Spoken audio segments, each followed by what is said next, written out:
Bonjour à toutes et tous. Nous vous souhaitons la bienvenue à l'événement L'inclusion aujourd'hui, les défis de demain.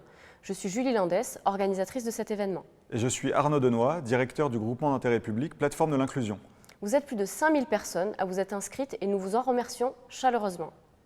Nous avons organisé cette journée comme un espace de rencontre et de respiration pour chacun d'entre vous. Certains y viendront chercher des bonnes pratiques, d'autres partageront des besoins d'aide ou des convictions. En tout cas, la journée sera réussie si nous en tirons toutes et tous quelque chose d'utile au service de la mission et des personnes éloignées de l'emploi.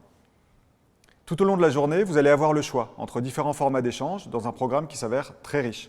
D'abord, il va y avoir 3 tables rondes en présence de témoins. Le rôle des témoins, c'est de s'engager à vous écouter dans les tables rondes et d'en tirer des apprentissages pour améliorer la politique d'inclusion dans l'emploi.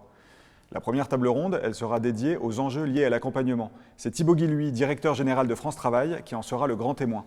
En parallèle des tables rondes, il y aura des ateliers, par exemple sur l'immersion professionnelle, la cartographie de l'offre d'insertion ou encore l'accompagnement des jeunes. Alors, si vous n'êtes pas en train de participer à un atelier, et vous avez le droit de quitter un atelier, vous pouvez vous connecter et rencontrer les équipes qui développent les produits de la plateforme de l'inclusion, car elles seront toutes connectées pour répondre à vos questions dans des forums ouverts. Et dans le programme, il y a aussi une salle de rencontre. Vous pourrez vous y connecter cette fois-ci pour rencontrer des collègues ou des nouvelles personnes. Cette journée est à la carte. Il est possible que vous soyez disponible toute la journée, une partie de la journée, pour un atelier ou finalement pas du tout. Sachez que des replays sont prévus pour toutes les tables rondes et pour tous les ateliers. Que vous soyez professionnel de l'inclusion, accompagnateur, accompagnatrice, professionnel de terrain, cette journée est faite pour vous. Au fait, la plateforme de l'inclusion, qu'est-ce que c'est? C'est un groupement d'intérêt public, je le disais, qui est né il y a 2 ans sous l'impulsion du ministère du Travail. Notre objectif, c'est de développer et améliorer des outils pour faciliter la vie des personnes éloignées de l'emploi et surtout de celles et ceux qui les accompagnent, c'est-à-dire vous. Tous les mois, vous êtes près de 35 000 à vous connecter à l'un de nos services pour trouver soit des immersions professionnelles, soit prendre rendez-vous en autonomie avec un département, soit candidater à un chantier d'insertion. Le point commun entre ces services, c'est qu'ils créent du lien. Ils rendent possible la rencontre entre des personnes que les structures, les histoires, les charges de travail, simplement le quotidien, ne permettent pas toujours de se rencontrer. En bref, de faire communauté. C'est une excellente transition puisque j'aimerais vous en dire plus sur la communauté de l'inclusion. Ce n'est pas seulement une journée dans l'année, c'est un outil gratuit, en ligne et toute l'année. Je vous le dis car on nous le demande souvent. C'est quoi la communauté? Un espace d'entraide, un espace de discussion entre pairs, un espace de documentation et de veille. Vous pourrez y retrouver des fiches pratiques, une page actualité ou encore un calendrier. Il est utilisé par plus de 7000 professionnels qui se connectent tous les mois à l'espace d'échange de la communauté de l'inclusion. Parmi eux, des accompagnateurs et accompagnatrices en formation, juniors ou expérimentés. Alors, tout au long de la journée, vous allez pouvoir interagir avec nos intervenants. D'ailleurs, on a besoin de vous. Pour que cette journée soit réussie et tienne ses promesses, il faut que vous posiez des questions. Vous allez pouvoir partager vos retours d'expérience, vos bonnes pratiques, ou tout ce que vous voulez discuter, et pour ça, vous allez utiliser le chat qu'il y aura dans chacune des sessions. Revenons à notre journée. Cet événement unique souhaite vous donner la parole pour partager la réalité du terrain. Tant que j'y pense, je vous invite à partager largement cet événement pour que plus aucun professionnel de l'inclusion se retrouve isolé, pour que toutes les personnes puissent trouver la réponse à leurs questions. On a également créé un hashtag pour cet événement, c'est #InclusionDemain. Que ce soit sur LinkedIn, sur X, sur Instagram ou encore sur Facebook, on vous voit et c'est l'occasion de partager votre présence sur les réseaux sociaux. Enfin, cette journée n'aurait pas été possible sans vous, sans nos partenaires, sans tous les intervenants et les intervenantes, et puis sans l'équipe de la plateforme de l'inclusion. Alors je me fais le porte-parole et je vous remercie toutes et tous. Sachez que c'est plus d'une centaine de personnes qui ont contribué à la mise en place de l'événement. Le début des réjouissances, c'est maintenant. Enfin, ça commence à partir de 9h30 avec une table ronde, un atelier et un forum. Tout le programme est disponible sur le site internet. N'oubliez pas, si plusieurs animations vous intéressent et qu'elles ont lieu en même temps, vous pourrez toujours accéder à l'une ou à l'autre en replay. On va vous demander encore quelques minutes avant de démarrer le live. Pour celles et ceux qui nous regardent depuis le début, vous avez le temps de vous installer. Pour les retardataires, vous avez aussi un peu de temps pour arriver. On vous souhaite une agréable journée. Bonne journée.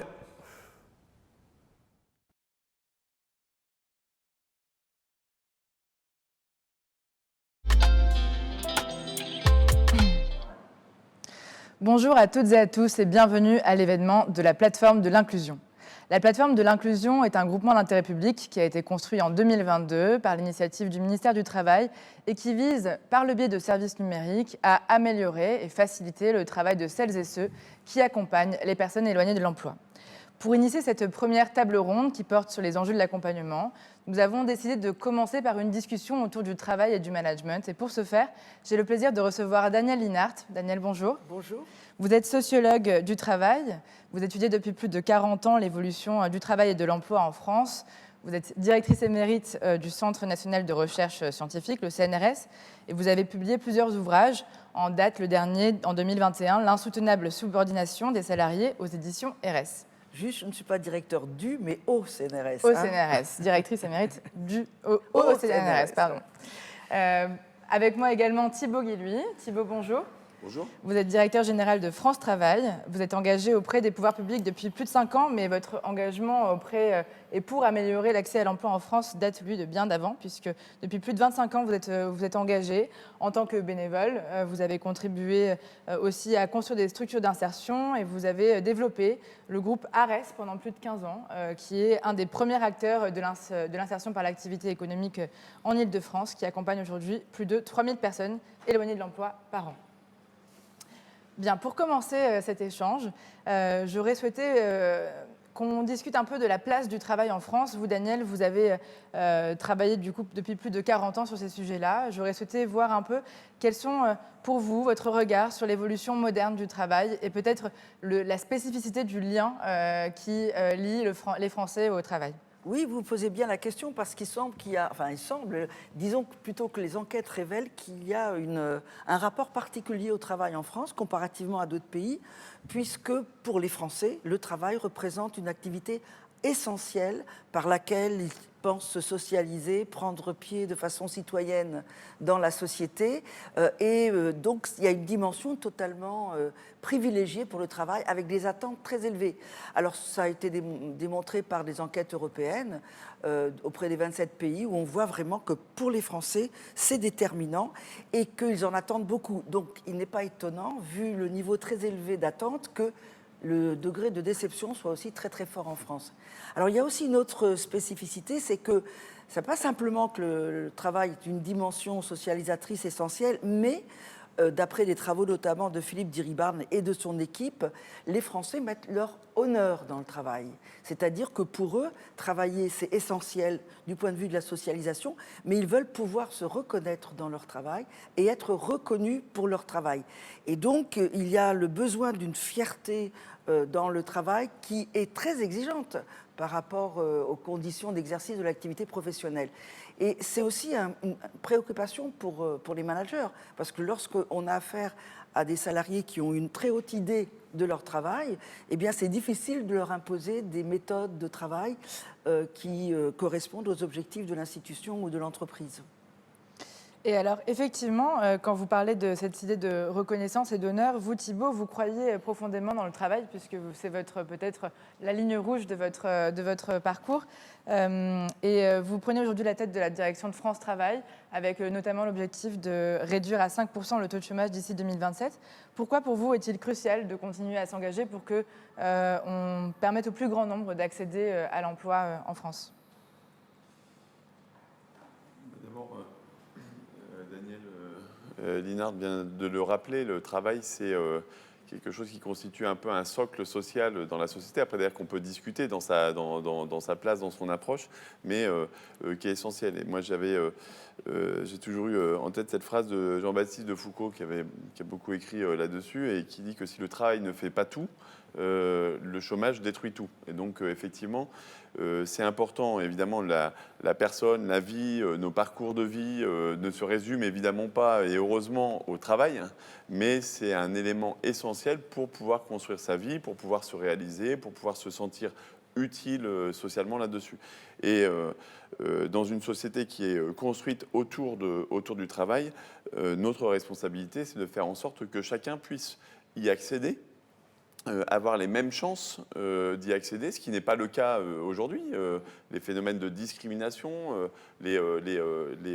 selon les parcours, selon la situation dans laquelle on va se retrouver, on n'a pas un accès égal au travail.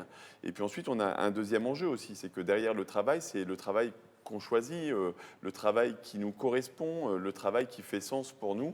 Et ça aussi, c'est évidemment un énorme enjeu. Donc, France Travail est je pense aussi tous ceux qui nous écoutent, parce que, comme vous l'avez rappelé, moi, je viens de l'insertion par l'activité économique. Et vous savez, derrière l'insertion par l'activité économique, ou derrière aussi ce qui a présidé à la création des entreprises adaptées, des ESAT, de toutes ces dispositions-là, derrière, c'est toujours des éducateurs qui accompagnaient des personnes et qui se disaient comment, en fait, on va construire des parcours. Et le socle de ces parcours était souvent, on revenait vers le travail. Et donc le travail et tous les ingrédients qui vont autour pour accompagner les personnes à retrouver confiance en elles, à retrouver une assise personnelle, parce que autour de l'emploi, il y a aussi les questions de vie personnelle, il y a aussi la question des difficultés sociales qui peuvent être rencontrées en matière de mobilité, de logement, de garde d'enfants. Et c'est là où, dans cette philosophie de l'insertion par l'activité économique, on voit bien qu'on n'est pas seulement sur une logique d'emploi, c'est-à-dire de connecter des offres d'emploi à des personnes, mais de construire des parcours. Et c'est là où on se retrouve dans la vision de France Travail. Oui, c'est la différence entre travail et emploi. Parce que l'emploi, c'est effectivement être reconnu sur le marché du travail, mais dans le marché de l'emploi plutôt, mais le travail, c'est l'activité qu'on exerce véritablement. Et là, il faut qu'il y ait une compatibilité entre les aspirations de la personne et le type de travail qu'on lui propose. Ouais. Et dans les modifications, parce que derrière le passage, par exemple, de Pôle emploi à France Travail, c'est pas juste un changement d'enseigne, sinon ça change pas spécialement la vie des gens. Mais c'est que on quitte, et ça c'est heureux, ce qu'on n'a pas connu depuis longtemps, finalement, cette situation de chômage de masse. Mais derrière le chômage de masse, finalement, on n'avait pas spécialement à se poser de questions fondamentales sur quelle est la place en fait de l'emploi, parce que finalement, quand il y avait des besoins sur le marché du travail, on trouvait, il suffisait d'avoir des CV, et puis on faisait le tri, on finissait par trouver. Plus on se rapproche du plein emploi, et plus la relation entre les opportunités de travail, les besoins de travail et les parcours des personnes, c'est bien plus compliqué que juste une connexion entre une demande et une offre d'emploi.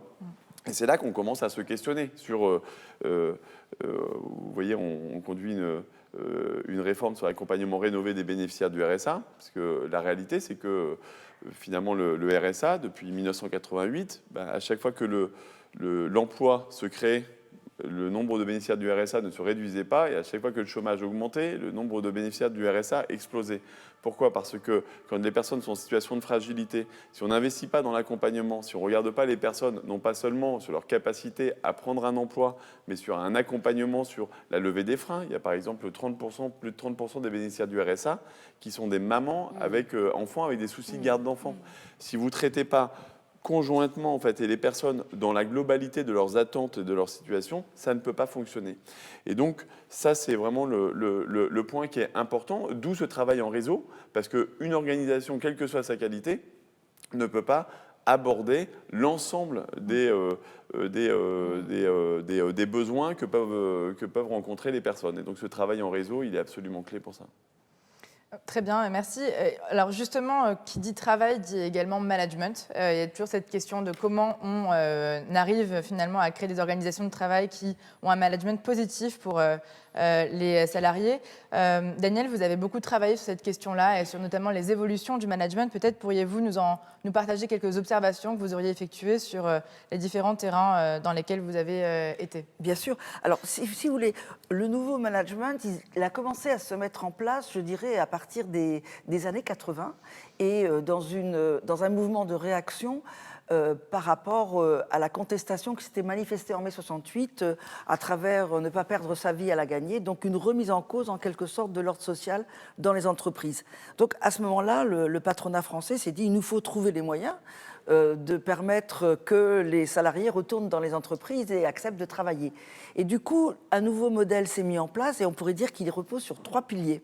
Le premier pilier, c'est une stratégie qu'on peut appeler managériale désormais, qui consiste à introduire une individualisation systématique de la gestion des salariés et de l'organisation de leur travail par rapport à la période antérieure des 30 Glorieuses des années 50, 60 et 70, où il y avait des promotions à l'ancienneté et il y avait cette équation fondamentale à travail égal, salaire égal. Là, l'idée patronale, c'est de dire il faut déstabiliser quand même les collectifs qui peuvent s'avérer, les collectifs informels de travail qui peuvent s'avérer contestataires et remettre en question à un moment donné les règles du jeu. Donc, individualisation systématique qui va progressivement s'orienter vers une personnalisation de la relation de chacun à son travail, avec des objectifs personnalisés, des évaluations personnalisées. Et par exemple, j'ai même pu voir que ça existait sur des chaînes de montage où les uns et les autres, les opérateurs avaient des évaluations personnalisées.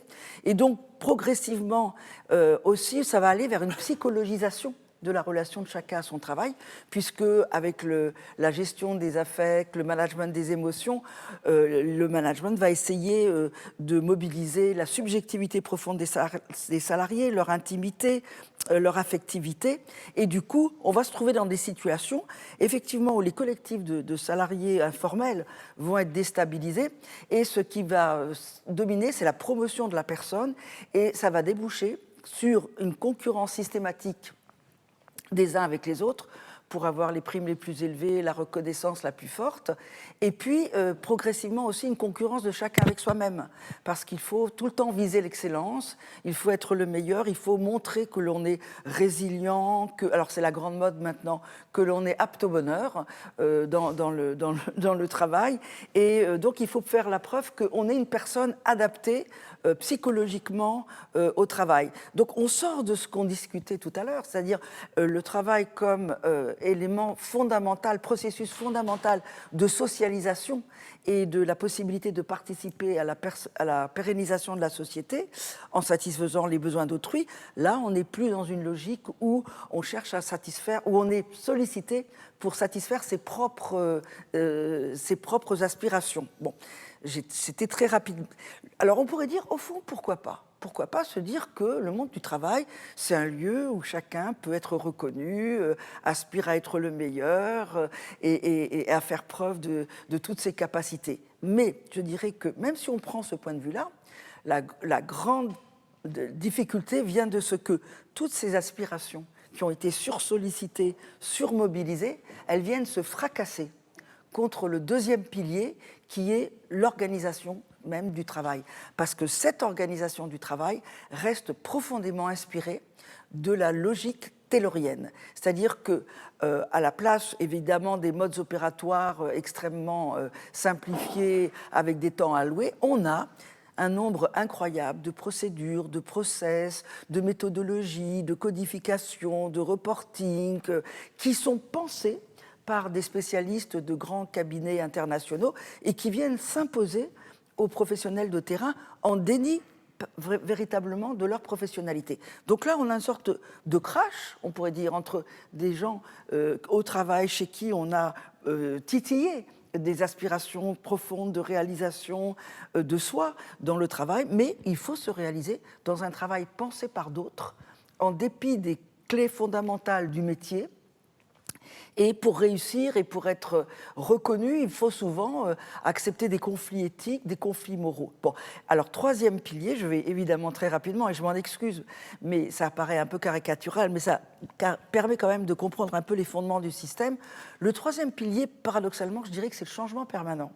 Parce que dans la logique taylorienne, il y a cette idée fondamentale que le savoir, c'est du pouvoir. Et si on laisse trop de savoir et trop de pouvoir aux salariés, et comme il y a cette logique de l'honneur, en plus qui est particulière en France, il va y avoir une tendance de la part de ces salariés à vouloir imposer leurs valeurs professionnelles et leurs valeurs aussi citoyennes. Donc, pour leur faire accepter de prendre en considération les procédures, les protocoles, les process, il y a une tendance à surinvestir dans le changement, parce que le changement correspond à une accélération réelle, temporelle, et donc il en faut, mais on surjoue souvent le changement parce que ça permet de mettre en obsolescence, en quelque sorte, les connaissances, le savoir, l'expérience individuelle et collective des salariés, de telle sorte qu'ils se résolvent à accepter les procédures, les protocoles, les process, les méthodologies imposées à travers le benchmarking, et un peu comme des apprentis à vie, puisque tout change tout le temps, qu'ils perdent le repère et qu'ils se retrouvent un peu dans une sorte de précarité subjective. C'est-à-dire qu'il y a une précarité objective, et vous la connaissez bien au niveau de l'emploi, que sont les conditions d'intérim, de CDD, de stagiaire, etc. Donc ça, c'est une précarité objective, mais il y a en plus une précarité subjective. C'est-à-dire qu'on peut être agent de l'emploi ou on peut être en CDI, on n'est jamais sûr de pouvoir se réarmer psychologiquement pour s'imposer une maîtrise cognitive de nouveau de l'environnement et du contenu du travail. Donc toutes ces contradictions internes, ces tensions internes sont malheureusement génératrices de mal-être au travail, de risques psychosociaux, de souffrance au travail, comme on a pu le voir. C'est quelque chose que vous avez aussi pu observer dans le cadre de vos différentes fonctions avant même d'arriver à la tête de France Travail. Vous avez aussi été porteur d'une voix pour prendre mieux en compte le besoin des professionnels et des personnels du terrain. C'est quelque chose que vous portez beaucoup par le truchement de beaucoup de différentes initiatives. Peut-être vous pouvez nous en parler et rebondir également sur ce que Daniel vient de nous partager. Alors, après, quand on écoute Daniel... Ça me casse moi un petit peu le moral, quand même. Non, mais derrière la vision un petit peu négative du monde, parce que tout n'est pas. Non, je suis d'accord. Tout n'est pas pareil. En fait, les organisations sont ce qu'on en fait et ce qu'on décide d'en faire. Mais je partage quand même une bonne partie quand même du descriptif de ce que vient de faire Daniel sur la dérive ou sur des choix, mais là on n'a pas le temps de revenir dessus, sur des organisations qui sont assez mécanistes, effectivement, et qui font que du coup on devient des unités de production. Bon, chacun. Et donc effectivement, vous parlez d'individualisme, mais finalement derrière ces organisations-là, c'est plutôt généralement chacun à sa place et le sens. Il peut y avoir une perte de sens collectif à ça, et c'est ça d'ailleurs ensuite qui va générer du mal-être dans les organisations. Et moi, il y a quelques années, effectivement, donc je gérais un groupe associatif qui s'appelle ARES. Par définition, on se lève tous les matins pour aider des personnes qui sont en grande difficulté à se remettre debout, à retrouver confiance en eux. Donc, gérer la raison d'être, la mission fondamentale, elle est motivante pour tout le monde et chacun généralement rejoint ce type d'organisation. Et ce qui est vrai pour ARES l'est tout autant, moi je le constate, à France Travail, sur les équipes qui sont sur le terrain. Elles savent très bien le matin pourquoi elles se lèvent et quelle mission de service public ou de service d'intérêt général pour tous les acteurs qui sont plutôt dans le tissu associatif se lèvent. Et pourtant, on sait pourquoi on se lève, on est motivé pour ça. Et on peut se retrouver avec du mal-être, parfois des burn-out, des situations. Et honnêtement, je n'avais pas fait exception à ça il y a un certain nombre d'années. Pourquoi ? Parce qu'on finit par oublier en fait, les personnes derrière la cause, souvent. Et donc, c'est pour ça que c'est très important maintenant pour moi. Je parle toujours de prendre soin de ceux qui prennent soin. Et c'est souvent, et d'ailleurs derrière l'économie sociale et solidaire, souvent c'est pas forcément les organisations qui sont les plus attentives en fait à leurs collaborateurs, parce que la cause supplante l'attention aux personnes. Et donc ça, d'abord il faut en avoir conscience, et du coup il faut le prendre en compte dans l'organisation et dans le management. C'est pour ça que dans le rapport France Travail, j'ai beaucoup insisté sur cette partie-là. Comment voulez-vous qu'un professionnel de l'accompagnement, si lui-même se sent dans une précarité sociale, économique, psychologique, puisse ensuite se sentir à l'aise face aux situations de vie qui, par définition, sont les plus complexes.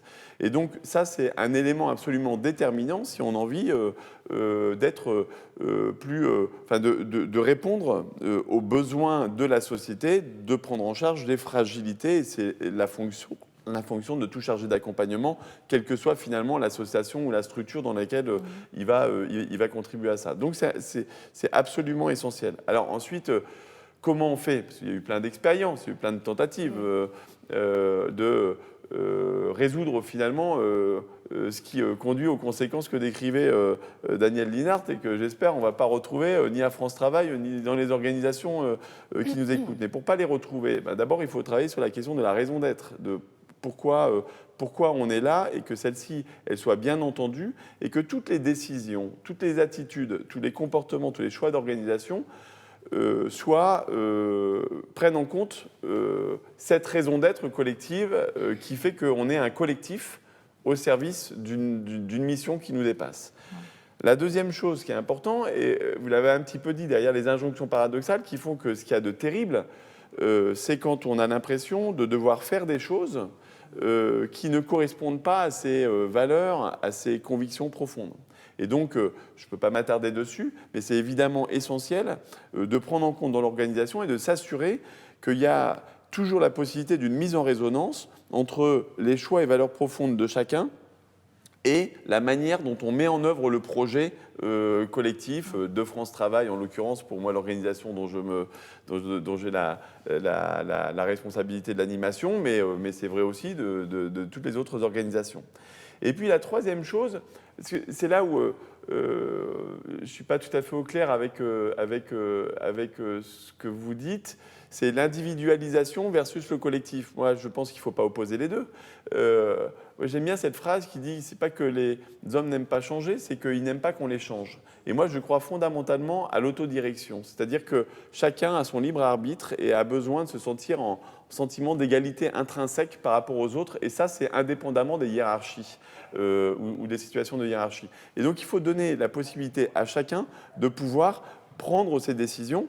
Et c'est très important pour France Travail et puis pour l'accompagnement des personnes, d'amener la décision au plus près de la personne et de celui qui l'accompagne. Là où aujourd'hui, on a encore trop des organisations qui sont prescriptives et qui imposent, infligent un certain nombre de normes, de modes de fonctionnement qui ne sont pas forcément compatibles avec la réalité vécue des personnes demandeurs d'emploi et de ceux qui les accompagnent. Voilà, donc là, on est un petit peu haut. Évidemment, derrière, ça se traduit par beaucoup de choses concrètes. Moi, je vois par exemple, à France Travail, ils ont engagé depuis un certain nombre d'années une démarche de performance par la confiance. Il y a encore beaucoup de choses, évidemment, à faire, mais apprendre à communiquer de façon non violente, travailler sur l'intelligence collective pour pouvoir prendre des décisions ensemble, faire que ce soit le terrain qui soit prescriptif en fait, des modes de fonctionnement et pas des directions centrales.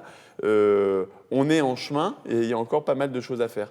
Et pour terminer, parce qu'on est quand même à la communauté de l'inclusion et la plateforme de l'inclusion, en fait, on l'a initié en fait, dans le cadre du pacte d'ambition par l'activité économique qu'on avait lancé en 2019. Et typiquement, pourquoi il y a quand même beaucoup de choses qui fonctionnent dans la plateforme de l'inclusion, c'est que la règle numéro 1, c'est que ce n'est pas les chefs à plumes ou l'administration qui prend des décisions, mais c'est les utilisateurs. Et donc, c'est les personnes et ceux qui les accompagnent qui prennent des décisions. Et à chaque fois qu'on déroge à cette règle-là, et je peux vous dire que de temps en temps, il faut vraiment se battre d'abord contre nous-mêmes, parce qu'on peut toujours avoir la tentation de vouloir quand même reprendre un petit peu le fil des choses, mais aussi d'un système parfois un peu bureaucratique qui n'est pas habitué à ce mode de fonctionnement. Et donc c'est une transformation qui est pas seulement managériale et organisationnelle, mais qui est culturelle dans les organisations, mais aussi dans la manière dont on construit les politiques publiques. Et si on n'arrive pas à ça, en fait, il y aura toujours des injonctions paradoxales entre des autorités qui nous demandent des choses et une réalité qui est un petit peu différente sur le terrain. Ce que j'entends beaucoup finalement dans le commun entre ce que vous dites ensemble, c'est cette question du pouvoir d'agir finalement des personnes du terrain, des professionnels du terrain, leur pouvoir de décision, leur pouvoir d'agir, leur pouvoir de faire aussi remonter les besoins qu'ils observent pour arriver à parvenir à leur mission correctement. Dans ce que vous observez aussi, vous avez travaillé sur des terrains liés au service public. Est-ce que vous avez observé des comportements ou des cultures de travail très spécifiques aux personnes qui sont un peu quelque part les visages du service public? Oui, tout à fait. Ça m'est arrivé par exemple de faire une enquête dans la CAF, la Caisse d'allocation familiale, et donc d'observer, d'être à côté d'une conseillère, comme on dit, et Je l'ai vu à un moment donné face à une femme qui était en pleurs parce qu'elle n'avait pas reçu en temps l'aide à laquelle elle avait droit et qu'il y avait des complications administratives, etc. Craquer, donc la conseillère craquait, elle a ouvert son sac, elle a ouvert son porte-monnaie et elle a donné son argent, tout ce qu'elle avait, à la dame en disant j'espère que ça vous aidera à tenir le temps qu'il faut.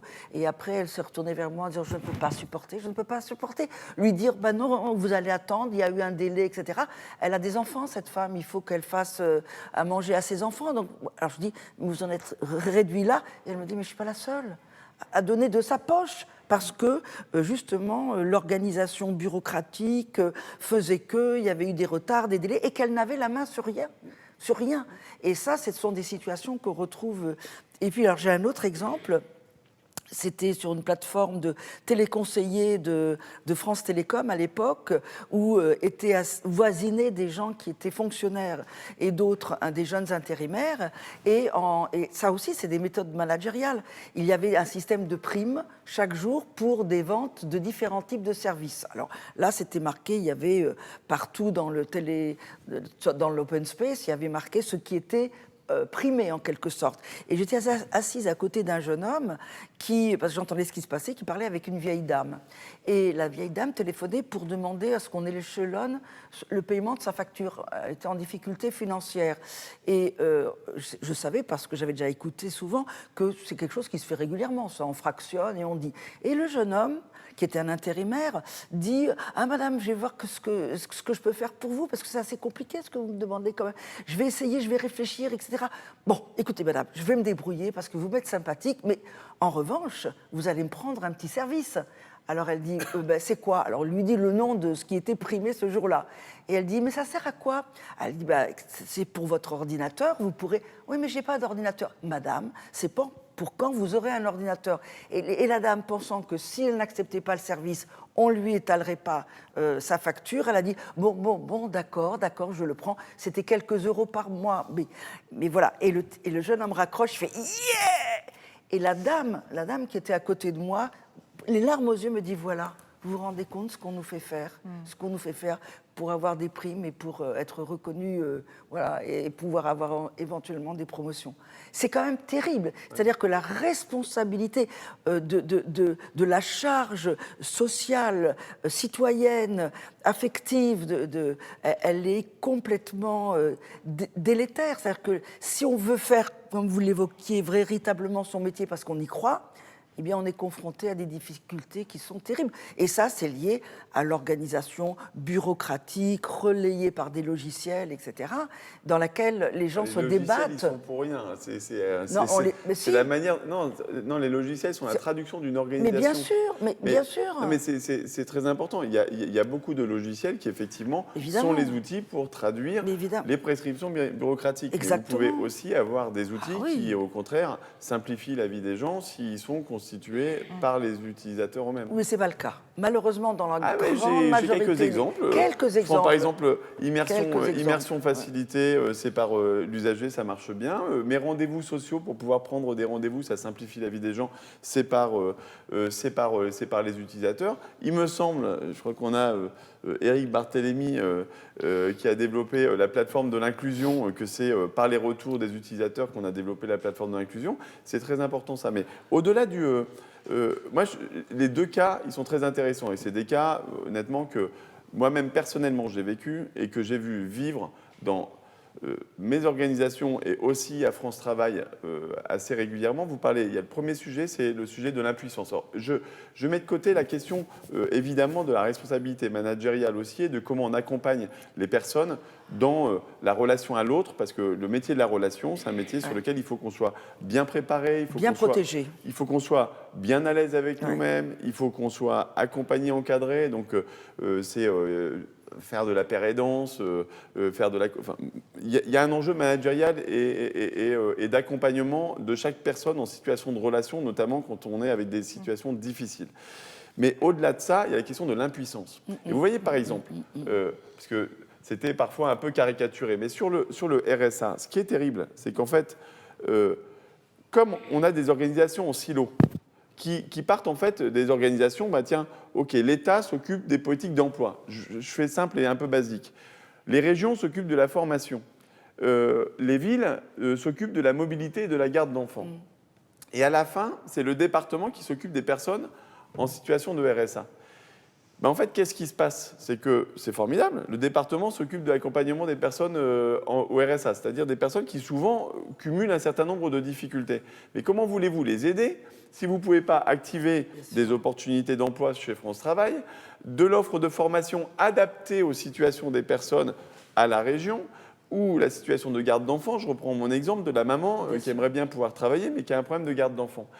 En face, le travailleur social qui travaille au département, bah, s'il n'a que les ressources du département et qu'il ne peut pas agréger l'ensemble des solutions nécessaires pour répondre à la personne qui est devant elle et qui ne demande pas une aide sociale, elle demande une aide, un travail et des réponses à sa situation, garde d'enfants, logement, là-dessus.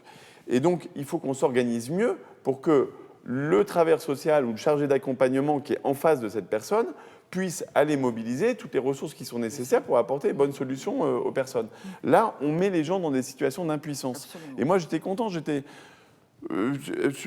fait les 18 départements là, sur lesquels on est en train d'apprendre à mieux accompagner. Ben, quand je vois un conseiller de France Travail et puis un travailleur social du département qui disent ben, maintenant qu'on est à deux dans le même bureau face à la personne, ben, en fait, c'est génial, on ne se connaissait pas. Et en fait, on se complète. Et donc, quand c'est un besoin plutôt sur le travail, ben, moi, je suis un peu plus à l'aise. Le conseiller de France Travail ou d'une mission locale, quand c'est un jeune, va être plus à l'aise. Et puis, quand c'est des situations d'urgence sociale, ben, le travailleur social du département va pouvoir apporter des réponses. Et là, du coup, on se met enfin à être dans l'écoute de la personne et on ne va pas la renvoyer d'un guichet à un autre. On ne se retrouve pas dans cette situation-là. C'est ça, le projet de France Travail. Ça suppose, du coup, qu'on s'organise. Et c'est là où les logiciels, par exemple, n'ont pas que peuvent avoir des vertus. Par exemple, en ce moment, on est en train de développer un outil qui s'appelle Dora. Dora, c'est quoi? C'est que moi, j'ai jamais vu, et j'en ai vu enfin, il y en a plein globalement, les chargés d'insertion, enfin, les chargés d'accompagnement socio-professionnel, c'est un magnifique métier et c'est des gens avec un niveau d'engagement formidable. Mais c'est impossible de faire face à toutes les situations, parce que vous ne pouvez pas être très bon dans le placement à l'emploi, dans travailler sur un projet professionnel, comme de résoudre des problématiques d'un réfugié, les problèmes de droit, d'accès aux droits, enfin bref. Et donc, du coup, il faut que chaque conseiller, quand il est face à une situation auquel il n'a pas toutes les ressources pour ça, il puisse faire appel à un ami. Et des amis, il y en a autour de la table, mais ils sont où? Donc, il faut faciliter l'accès à toutes les solutions en matière d'illettrisme, d'illettronisme. Et donc, ça, de les mettre en visibilité, c'est ce qu'on commence à faire avec Dora. La communauté de l'inclusion, ouais, c'est un projet, je pense que ceux qui pilotent le projet savent que tous les 6 mois, je l'ai défendu âprement. Pourquoi? Parce que la communauté porte dans son ADN l'idée que c'est par l'entraide entre les professionnels qu'on va pouvoir accompagner mieux les personnes et ne plus se sentir seul avec sa solitude et éventuellement son porte-monnaie pour faire face à la détresse de certaines situations. Et c'est ça en fait qu'il faut qu'on réussisse à développer pour aider chaque personne qui accompagne à avoir les moyens d'avoir des réponses face aux situations parfois de détresse ou de difficulté qu'on a en face de nous. On arrive à la fin de cette première partie, mais peut-être, Daniel, voulez-vous Non, je voulais un juste petit mot? répondre par rapport au logiciel. Évidemment que les logiciels véhiculent les critères de fonctionnement voulus, les objectifs voulus, mais la plupart du temps, effectivement, les logiciels relaient la contrainte et le contrôle voulus par la bureaucratie. Oui, parce que si c'est la direction, mais voilà. Si c'est la direction, c'est toujours le cas. Eh ben, c'est de moi. Eh ben, je peux vous dire il faut effectivement promouvoir. Avec France Travail, clairement, c'est ça qu'on est vraiment clairement en train de transformer, y compris d'ailleurs, parce que sinon, c'est des promesses qu'on fait aux gens qui ne sont pas tenues. Je terminerai juste sur ça. Le reporting. Oui. C'est insupportable, le reporting. Oui. On est sur des métiers de l'humain. Et les gens passent leur temps, par exemple, sur le contrat d'engagement jeune que j'ai initié, que j'ai porté avec d'autres. Sur le contrat d'engagement jeune, je vois qu'on passe entre 20 et 30% du temps à faire du reporting et à mettre des petits bâtons pour compter les 15 heures ou les 20 heures. On peut peut-être trouver des méthodes un petit peu différentes pour qu'on passe plus de temps sur l'humain et un petit peu moins à faire du reporting dans les logiciels, comme vous dites. Et donc, ça, c'est la manière plutôt dont on les constitue et dont on les construit qui va être importante. Écoutez, quelque part, c'est une belle façon aussi de continuer cette cette première table ronde et de se demander justement comment le numérique peut apporter des transformations plus du coup organisationnelles. Parce que quelque part, ce que vous dites, c'est que le numérique peut relayer les défauts d'une organisation. Et ce qu'on essaie de faire ici, c'est que le numérique puisse finalement soigner les problématiques de l'organisation initiale. Bien, donc je vous remercie infiniment à tous les deux pour cette première partie. Thibaut, vous restez avec nous. Daniel, merci infiniment. Restez connectés, nous allons continuer sur la deuxième partie de cette première table ronde autour des enjeux de l'accompagnement. Oups.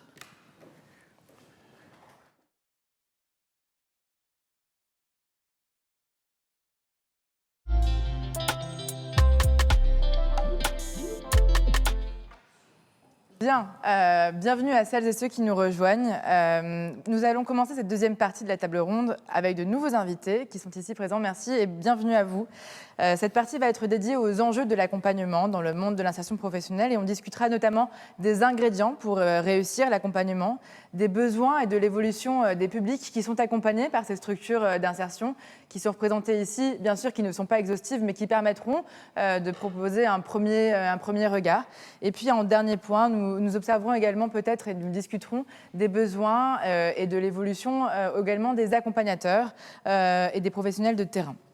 Nous laisserons par ailleurs du temps à la fin de cette table ronde, donc n'hésitez pas à poser des questions sur le chat et nous essaierons de les choisir et de les sélectionner à la fin. Bien, nous allons donc commencer. Nathalie, bonjour. Bonjour. Nathalie Jumelet, vous êtes vice-présidente de Handicat, une association qui représente les établissements et services d'aide par le travail, donc aussi appelés les ESAT, qui accompagne aujourd'hui plus de 120 000 personnes en Hauts-de-France. Et vous êtes directrice d'un pôle médico-social dans les Hauts-de-France en pleine ruralité. Est-ce que vous avez observé des éléments clés qui permettent de réussir l'accompagnement ? Oui, bien sûr. Alors, une petite correction, les ESAT accompagnent 120 000 personnes en France. En France. Pas dans les Hauts-de-France. Bon. Alors, un ingrédient, oui. Pour préparer cette table ronde, en fait, je suis allée voir mes collaborateurs, je leur ai posé la question. Je leur ai demandé quel est l'ingrédient indispensable pour réaliser un accompagnement de qualité. Et donc là, ça a fusé beaucoup l'écoute, le respect, la confiance, monter en compétences, les formations. Moi, j'ai eu envie de parler d'autodétermination. Alors, c'est un terme en tout cas très, très à la mode. Parce qu'il y a quand même la notion d'action, il y a aussi la notion de pouvoir se tromper, recommencer, adapter, évaluer, recommencer, etc. Et j'ai une petite anecdote, un petit exemple. J'aimerais vous parler de Sophie. Sophie qui est accompagnée donc, dans notre établissement aujourd'hui. Sophie, une personne extrêmement dynamique avec plein de compétences, et elle a été accompagnée en IME. Et à la sortie, un IME, pardon Institut médico-éducatif. Merci. Voilà. Et à la sortie de l'IME, elle avait très très envie de travailler en milieu ordinaire, en entreprise. Et sur le territoire, il y a une entreprise qui lui a ouvert les bras. Et donc, elle a commencé à exercer son travail dans cet atelier. Et puis, ça ne s'est pas bien passé. Ça ne s'est pas bien passé parce que beaucoup de bruit, une tâche très répétitive, des conflits, des tensions avec ses collègues salariés, avec la direction, absentéisme, isolement, elle s'enferme, elle ne travaille plus, ça ne va plus. Et donc le directeur nous a un peu appelés à l'aide, mais dans une dynamique vraiment très très positive. Lui était en souffrance. Les salariés de l'entreprise étaient en souffrance, ainsi que les instances représentatives du personnel. Et bien sûr, pour Sophie, ça n'allait pas du tout. Et donc, on a écouté, on a essayé d'imaginer, de construire, adapter le poste de travail, imaginer plein d'organisations différentes. Et aujourd'hui, Sophie a décidé de travailler en ESAT. C'est-à-dire qu'elle a eu, c'est un peu un contre-exemple par rapport à une insertion en milieu ordinaire. Sophie a choisi de revenir dans un environnement plus adapté. Et aujourd'hui, elle est parfaitement épanouie dans une blanchisserie où l'équipe est plus petite, c'est un environnement beaucoup plus calme, ses tâches sont variées et elle est dans la montée en compétences, etc. Je trouve que cet exemple, il est intéressant parce qu'elle est autodéterminée, elle a choisi de travailler en milieu ordinaire, elle s'est trompée, ce n'est pas un problème dans la mesure où aujourd'hui, au-delà de la souffrance évidemment qu'elle a vécue, elle a réussi à faire face et à construire autre chose. Et aussi, pour le directeur de l'établissement, de l'entreprise, pour les salariés, etc., ce n'était pas non plus facile. Donc voilà, cette écoute qui a permis aussi de construire un parcours mieux adapté. Oui, finalement, c'est l'autodétermination et aussi le fait de ne pas avoir de choix définitif. part. Exactement. Et Aude, vous, bonjour. Abdelhamid Rufti, vous êtes directrice de 2 associations intermédiaires situées en Île-de-France. Et plus récemment, vous êtes devenue secrétaire de UNAI, Île-de-France, un réseau qui est dédié aux associations intermédiaires. Est-ce que vous avez observé des choses spécifiques et similaires, peut-être contraires aussi, dans les associations intermédiaires que vous représentez aujourd'hui ? Alors oui, tout à fait. Donc les associations intermédiaires, ce sont des associations à but non lucratif qui font partie du monde merveilleux de l'insertion par l'activité économique. Donc notre objectif, c'est d'accompagner des personnes éloignées de l'emploi qui ont des profils extrêmement variés. On peut avoir aussi bien une personne qui est allocataire du RSA, un chômeur longue durée, un jeune sans qualification, un réfugié, et les amener vers l'emploi pérenne en leur proposant tout au long de leur parcours, en plus d'un accompagnement socio-professionnel, des missions de travail rémunérées. Moi, je pense que la clé de la réussite dans nos associations, on est à peu près entre 600 et 700 associations intermédiaires en France. Ça fait une belle moyenne de 7 par département, y compris dans les Drômes. C'est vraiment l'individualisation du parcours. On est dans ce qu'on appelle les entrées-sorties permanentes, c'est-à-dire qu'on inscrit toute l'année des personnes dans nos associations. Toute l'année, à n'importe quel moment, des personnes vont trouver un emploi et vont ressortir de nos structures. On va avoir des profils extrêmement différents. Donc, à titre d'exemple, là, aujourd'hui, dans une de nos associations, on accompagne une jeune femme, parent isolé, avec un enfant qui en plus, a des problématiques du coup, de garde d'enfants et de nationalité étrangère, a peu de réseau sur place. Et on a réussi à lui trouver un emploi dans l'accueil du public dans un établissement très prestigieux du Centre des Monuments Nationaux. Mais on a aussi, par exemple, un jeune homme qui est sorti sans diplôme du lycée, qui habite en quartier populaire et qu'on a pu accompagner vers une formation de soudeur. Voilà. Donc on ne peut clairement pas traiter ces cas de la même façon. Ils n'ont pas les mêmes problématiques, pas les mêmes freins, pas les mêmes aspirations. Donc c'est là où nous, on va vraiment pouvoir agir en étant vraiment dans la dentelle, en analysant chaque situation et en faisant du cas par cas. Et c'est ce que peuvent permettre nos associations qui ont vraiment un maillage territorial très local, une connaissance des structures locales, de la communauté, des acteurs qui sont autour de nous. Et ça permet du coup de proposer une solution adaptée au profil et aux souhaits de chacun, le plus possible. Et c'est intéressant, donc il y a cette question un peu aussi de l'artisanat finalement, de faire en sorte que les choses soient à chaque fois spécifiques et pensées de façon singulière. Adrien Rivière, bonjour. Bonjour. Vous représentez, vous, ici, Coras, qui est un réseau qui rassemble l'ensemble des structures de l'insertion par l'activité économique. Vous êtes responsable des affaires publiques et vous avez peut-être aussi quelque chose à nous apporter, à nous raconter autour de cette question de l'accompagnement. Oui, merci beaucoup pour l'invitation. J'en profite pour excuser mon secrétaire général qui n'est pas là et que je vais essayer de remplacer. Merci Aude d'avoir fait cette petite présentation des associations intermédiaires. Je n'aurais pas à refaire le cadre un peu de l'insertion. J'aurais tendance à dire, c'est un peu dans l'ADN de notre réseau, mais l'accompagnement réussi pour nous, c'est l'accompagnement qui se fait en collaboration, en concertation, en coopération avec en fait l'ensemble des acteurs de l'écosystème de l'inclusion, des bassins de vie dans lesquels sont implantées ces structures qui sont très territorialisées, Aude le disait. Et donc on le voit en fait, les structures qui arrivent le mieux, en tout cas à notre sens, à accompagner, c'est les structures qui vont être en lien avec le France Travail local, les grands prescripteurs habituels de l'insertion, France Travail, les missions locales, Cap Emploi, mais aussi les autres associations un peu du secteur qui vont justement permettre de lever les différents freins qu'Aude évoquait, donc la mobilité, le logement, on en parlera plus tard, mais qui à notre sens sont aussi en augmentation. Et donc pour nous, c'est vraiment cette collaboration entre l'ensemble de ces acteurs qui permet ça. Et on espère à ce titre-là que la réforme de France Travail, justement, pourra permettre ça. L'anecdote que vous demandiez, nous, par exemple, nos délégations régionales, on essaie de faire un travail en fait, de mise en relation via des petits déjeuners, des déjeuners, entre en fait, les structures, les directeurs, les accompagnateurs, avec justement tous ces acteurs, pour essayer vraiment de faire connaissance. Parce qu'effectivement, parfois, on a des situations où en fait, les structures sont pas loin géographiquement, mais ne se parlent pas. Or, on a un vrai intérêt à le faire parce que ça amplifie très largement la qualité des accompagnements. Et j'en veux pour preuve, par exemple, au moment où je sais qu'on avait beaucoup discuté avec la plateforme des associations intermédiaires, le renouvellement des passes, qui était quelque chose des PASIE, donc 2 ans, vous êtes inscrit pour 2 ans, c'était quelque chose qui arrivait un peu. Et il y a eu un travail assez exceptionnel, je crois, qui a été fait avec justement France Travail et la DGEFP pour arriver à lever ça. Donc c'est quand même une belle preuve qu'effectivement, quand on arrive à travailler correctement ensemble, en fait, ça marche bien. On arrive à passer justement un peu ces barrières qui pourraient paraître un peu infranchissable initialement. Donc nous, c'est quelque chose qu'on essaie de beaucoup appuyer. On appelle vraiment à la collaboration, à la constitution de groupes, de discussions, parce qu'on est vraiment convaincu que c'est ça qui permet l'accompagnement réussi. Très bien. Donc, merci beaucoup. Thibaut, on vous retrouve aujourd'hui et ici plutôt en tant que grand témoin de cet événement. Et donc, ça nous intéresserait, à l'aune de ce que viennent de dire nos invités, de savoir ce que vous pensez, ce que vous avez pu observer aussi en termes de qualité de l'accompagnement et de ce que vous pensez que France Travail va aussi également apporter à ce sujet. Bon, moi, je me sens un acteur parmi les autres de tout ce qui vient de se dire. Donc, je ne sais pas si je suis petit ou si je suis grand, mais en tout cas, ce que j'ai entendu, c'est derrière ce qu'a dit Nathalie, c'est le principe finalement de l'autodétermination, moi, que je partage, mais avec finalement, si ça fait quand même longtemps, pour tous ceux qui sont autour de la table ou ceux qui nous écoutent et puis qui sont là depuis des années, où on dit l'usager au cœur, la personne au cœur, etc.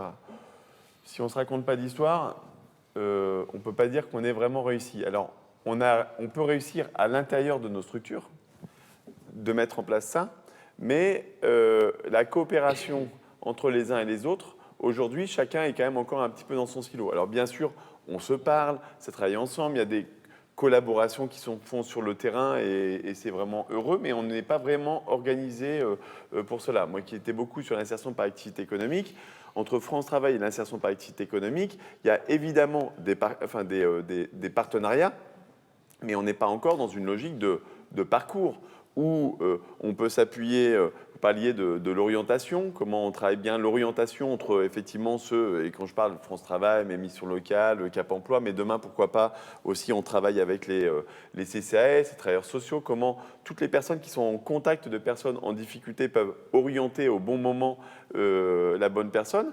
Et est-ce qu'on envoie vers une association intermédiaire? Est-ce qu'on adresse vers une entreprise d'insertion, une ETTI, une entreprise d'insertion, un GEC, une entreprise adaptée, un ESAT, une école de la deuxième chance, un EPID? Il faut quand même avouer que tout ça, c'est quand même assez compliqué. Ça fait beaucoup d'acronymes. Un EPID? Ah ben, je peux vous en sortir encore comme ça. Un certain... Et donc, en fait, chacun, pour le moment, développe son dispositif. Et l'organisation fait qu'on est plutôt à placer les gens pour occuper le dispositif que d'organiser vraiment réellement les parcours. Et c'est ça, en fait, la réforme et la transformation profonde qu'on doit faire. Alors évidemment, il y a une responsabilité de France Travail en tant qu'opérateur qui, en plus de ça, avec le projet de loi, a la responsabilité élargie, on va dire, de créer les conditions de la coopération dans ces parcours. On a parlé tout à l'heure des outils numériques, mais de l'interconnaissance sur le terrain, du partage de lieux aussi, parce que quand on fait les choses ensemble, on apprend à mieux se connaître et puis du coup à construire ces parcours-là. Mais ça, aujourd'hui, il y a encore trop de trous dans la raquette, des personnes qui ne sont pas prises en charge, d'autres qui ont 10 interlocuteurs différents, qui ne se parlent pas forcément toujours les uns avec les autres. Et donc, c'est à ça qu'il faut qu'on réussisse à bâtir le progrès. Sinon, la question de la personnalisation, en fait, elle passe au second rang, derrière les dynamiques de chaque organisation, parce que j'ai bien 20 places, ou 30 places, ou 40 places, et du coup, il faut remplir les places. Une fois qu'on a dit ça, la logique de parcours, d'abord, elle est mouvante parce que vous preniez Sophie, c'est Sophie qui est... Sophie, oui. Sophie, voilà. Et on doit construire les politiques publiques, et c'est d'ailleurs tout le sens, je crois, des travaux qu'on a fait avec Handicap et avec les acteurs du handicap, ESAT, entreprises adaptées, pour se dire comment on fait évoluer quand même un petit peu les modes de fonctionnement et les pratiques de manière à pouvoir organiser ces parcours. Et ces parcours qui peuvent aller vers le milieu ordinaire ou revenir parfois dans des lieux plus protégés ou plus accompagnés ou plus structurés comme les ESAT. On a typiquement l'exemple de Sophie, c'est exactement, il me semble, la philosophie du plan de transformation des ESAT qu'on a porté. Moi, ce qui est important, c'est que aussi on accompagne la société à devenir plus inclusive.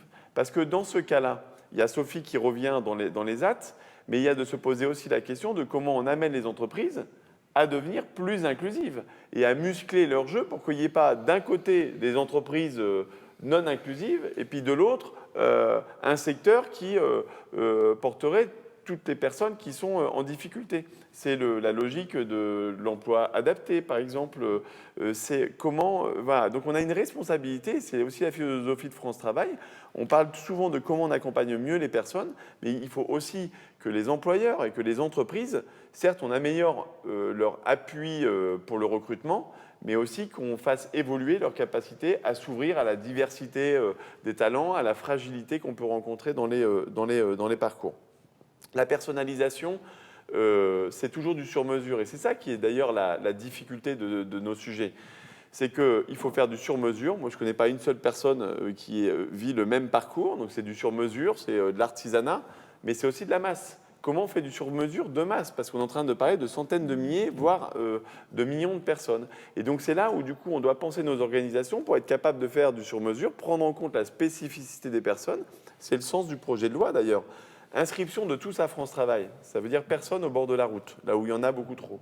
Ensuite, investir ensemble dans la connaissance des personnes.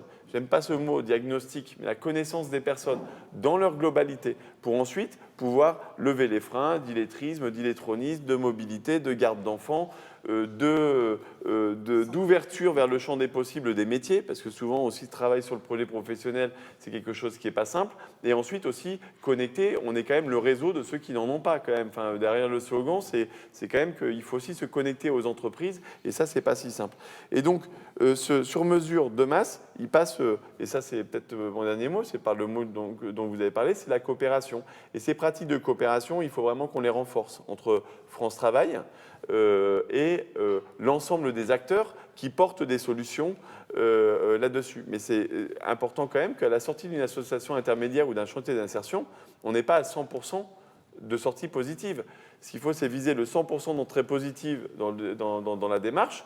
Mais ensuite, ceux qui ont trouvé un emploi formidable, encore, il faut peut-être les accompagner dans l'emploi pour s'assurer de sécuriser bien les parcours. Et pour ceux qui n'ont pas trouvé un emploi, qu'on ne perde pas le bénéfice de tout ce qui a été fait et consolidé dans le chantier d'insertion ou dans l'association intermédiaire ou dans les AT, et qu'on accompagne la personne en sortie de parcours avec France Travail jusqu'à ce que la personne ait accès à l'emploi durable et derrière l'emploi durable à une autonomie, à une dignité par le travail.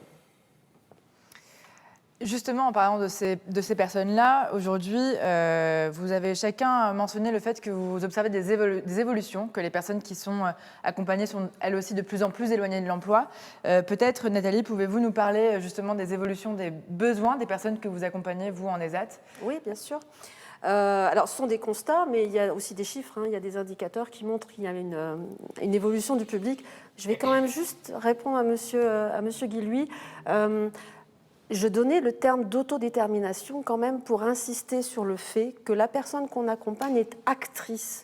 Dans la loi de 2002, on a mis l'usager au cœur du dispositif. Je trouve que l'image est horrible parce qu'on a une personne qui est entourée de tous les partenaires, qui l'observe, qui la juge et fait attention, il ne faut pas te tromper.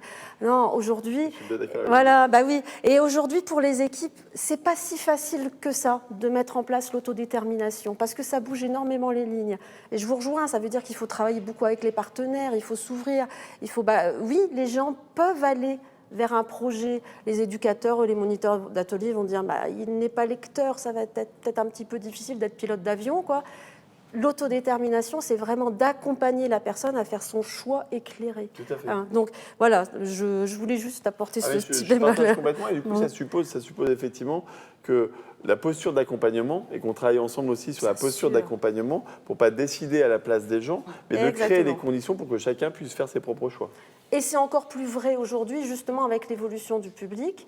Là aussi, je fais une parenthèse. Notons que dans le plan de transformation des ESAT, l'orientation donc, qui est délivrée par la CDAPH pour travailler en ESAT. La CDAPH, excusez-moi. La commission départementale... Pour coopérer, il faut qu'on arrête les acronymes, parce que sinon il n'y a personne qui se comprend. C'est la commission au sein de la MDPH, donc la maison départementale pour les personnes handicapées, qui rédige en équipe pluridisciplinaire les orientations pour aller vers tel type d'établissement. Merci Nathalie. Et donc, les critères pour l'orientation en ESAT a changé. C'est-à-dire qu'on accompagnera toujours des personnes, alors c'est un peu pompeux ce que je vais dire, mais considérées par l'équipe pluridisciplinaire comme ayant une capacité de travail inférieure au tiers à une personne ordinaire, je cite le Code de l'action sociale et des familles, mais également des personnes qui auront une capacité de travail supérieure, mais pour lesquelles, en CDAPH, il aura été défini qu'il y a un besoin d'accompagnement particulier. Et vous avouerez que pour le moment, le fonctionnement, quand on parle d'autodétermination, aujourd'hui, il y a quand même beaucoup de personnes qui se voient dire vous n'avez pas le droit de travailler en mi-ordinaire. C'est plus le cas maintenant. Non, mais je sais, on a supprimé ça. Plus le cas, mais heureusement. Ces processus de commission, il faut quand même qu'on les revoie dans la méthode, et c'est aussi ce qu'on va porter ensemble avec le secteur du médico-social. C'est d'abord un service public de droit commun, c'est-à-dire qu'on arrête de regarder les personnes en situation de handicap d'abord par leur handicap, mais avant tout par leurs envies, leurs capacités, leur potentiel, et qu'ensuite on prenne en compte la question de la santé du handicap. Et c'est là où il faut qu'on le fasse main dans la main, mais qu'on arrête de décider dans des commissions l'avenir des gens sans elles. Et puis toute une question, mais sur le public qui pourrait être éligible à tous ces dispositifs autour du handicap et qui n'y sont pas amenés parce que n'en ont pas connaissance, ou il y a des appréhensions qui font que ces orientations ne sont pas faites et que nous, on trouve souvent dans l'IAE et sur lesquelles on a beaucoup de mal à travailler sur ces profils-là parce que les problématiques de santé, ça souvent, c'est un obstacle pour réussir l'insertion dans le milieu ordinaire. Et là, aujourd'hui, c'est vrai que nos secteurs ne parle pas très très bien encore. Mais c'est vrai que des freins sont levés dernièrement avec le plan de transformation des IAT et la loi plein emploi. Oui, le public change. On accompagne, en tout cas en ESAT, puisque c'est mon domaine d'expertise, de plus en plus de personnes qui sont porteuses de troubles psychiques. Et je me dis ça pour l'avoir constaté, bien évidemment, mais ce sont aussi les indicateurs ANAP qu'on doit remplir tous les ans qui le montrent. Donc, porteuses de troubles psy, porteurs de troubles de l'autisme, et également ce qu'on appelle les doubles vulnérabilités, c'est-à-dire que ce sont des personnes qui peuvent être en situation de handicap et également avoir des difficultés sociales. Et donc, mais on en reparlera après, je pense pour les professionnels, c'est quand même extrêmement compliqué de pouvoir adapter, individualiser, oui bien sûr, l'accompagnement avec une équipe qui a des objectifs commerciaux, par exemple, une équipe aussi variée. J'ai encore le temps pour l'exemple ou pas ? Je vous en prie. Bien. Alors, j'ai un exemple, oui, parce que je délivre des formations dans le cadre d'handicap et les petites formations comme ça, c'est souvent très intéressant puisqu'on a aussi des retours très concrets de terrain et je pense qu'aujourd'hui, on est entendu par des professionnels, donc tant qu'à faire. Et donc, dans cette formation qui est destinée aux moniteurs d'ateliers en ESAT, sur les fondamentaux, il y a un chapitre sur la bientraitance. Mais c'est surtout aussi l'occasion de questionner sa pratique. Voilà. C'est donc moi j'amène chacun à se questionner, tiens, est-ce qu'à un moment de votre pratique professionnelle, vous êtes retrouvé dans une situation où vous considérez, peut-être avoir fait une erreur, et en tout cas, être dans cette dynamique de se questionner sur sa pratique, c'est très important. Et là, durant une formation, j'ai une jeune femme, monitrice d'atelier depuis quelques mois, donc qui arrive du secteur privé, qui est visiblement très émue, visiblement un peu chahutée. Et elle me dit, oui, moi j'ai été dans une situation où je pense que je n'ai pas bien agi. Donc c'est déjà très courageux de le dire. J'ai pas bien agi parce qu'un matin, comme chaque matin, je dis bonjour à mes collaborateurs donc en situation de handicap qui arrivent sur l'atelier. Et l'un d'eux est visiblement très très énervé, ça va pas du tout, et donc il bouscule les chaises, etc. Il va se mettre dans un coin. Et elle, ce jour-là, exaspérée, elle l'ignore. Elle en a un petit peu marre qu'on lui parle mal. Enfin c'est un peu elle s'est sentie un peu agressée. Et avec le recul, elle se dit, mon Dieu, mais comment j'ai agi ? J'aurais pas dû, mon Dieu, je ne sais pas si l'expression est bien choisie, mais j'ai peut-être pas bien agi. J'aurais dû aller vers lui, j'aurais dû essayer de comprendre pourquoi il n'est pas bien ce matin, etc. Et en fait, comme on est en équipe et qu'elle vient d'arriver dans l'établissement, ses collègues de travail réagissent en disant, mais tu sais, tu as parfaitement bien fait. Parce que ce monsieur qui est en situation de handicap porteur de troubles psy, quand il n'est pas bien, il a besoin d'être un tout petit peu tranquille, qu'on lui fiche la paix, et on peut le comprendre aussi. Et donc, en définitive, elle a pensé mal agir parce qu'elle n'est pas allée vers lui. Et en fait, ce monsieur-là, il voulait tout simplement avoir la paix 5 minutes. Et je pointe ça parce que c'est une personne qui a besoin d'un accompagnement personnalisé, particulier. Elle vient d'arriver dans l'établissement, elle n'a pas forcément la connaissance de son handicap, il y a le secret médical, etc. Et donc c'est très très compliqué aujourd'hui d'accompagner des équipes comme ça, avec une telle mixité. Oui, on y reviendra d'ailleurs après sur la question des accompagnateurs aussi et des besoins éventuels de sensibilisation ou de formation sur ces questions psychiques qui s'agrandissent. Et vous avez aussi observé peut-être des choses similaires? Alors, similaire, en tout cas, il y a effectivement un public de plus en plus éloigné. Ça, je pense qu'on partage tous ce constat. Et moi, j'ai envie de parler de quelque chose qui est très important pour nos associations, c'est qu'on a aussi un public de plus en plus éloigné des institutions. Et ça, c'est vraiment un fait très important.